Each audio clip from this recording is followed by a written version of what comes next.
The Sorrows of Mary. Very salutary practice in the context of Lent is to meditate the sorrows of our Lord through the sorrows of Mary. These are 7 sorrows of Mary. First is the prophecy of Simeon.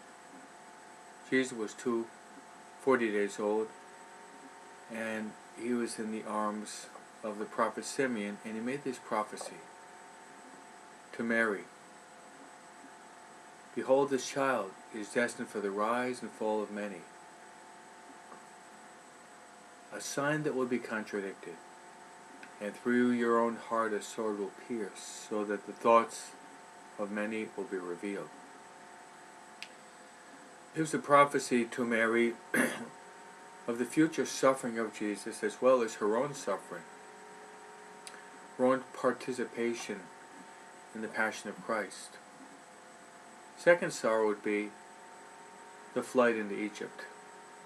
After King Herod finds out that he was tricked by the Magi, furious, he sends his soldiers to kill the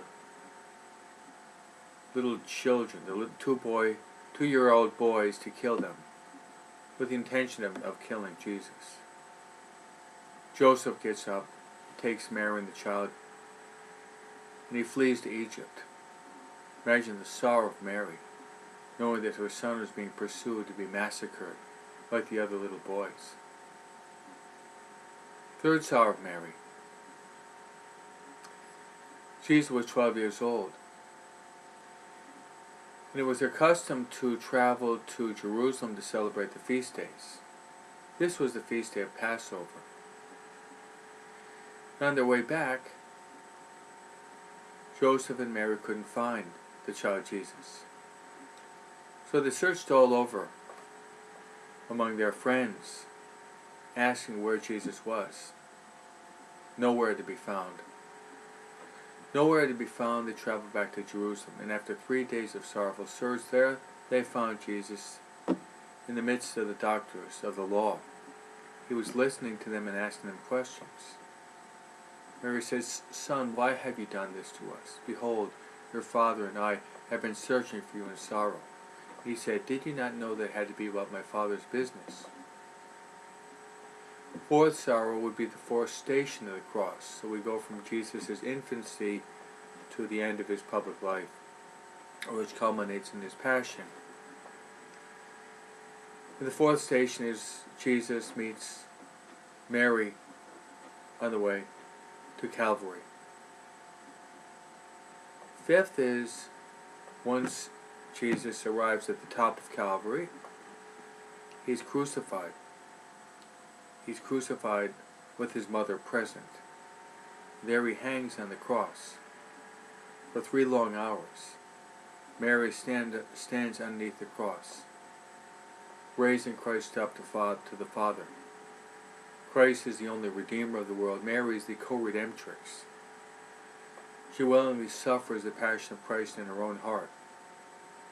She lifts Christ up to the Father like a priest for the salvation of the world.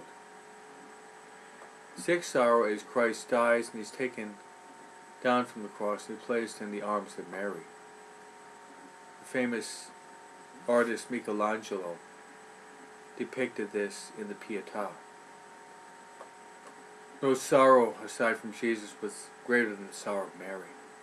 That same child that was in the arms of Mary, innocent little child that was Mary's delight, now she had a mangled body of a 33-year-old man who had been basically beaten to a pulp from the scourging, the crowning, now the nailing to the tree, shedding every drop of his blood for our salvation. That's the sixth sorrow. And the seventh and last sorrow of Mary is after Jesus is taken down from the cross and placed in Mary's arms. He's taken and buried in the tomb. There's a separation of mother and son. There's a sorrow in Mary's heart because she's separated from her son. These are the 7 sorrows of Mary. very salutary that we meditate, contemplate these sorrows of Mary, to be able to enter into the very depths of the Sacred Heart of Jesus.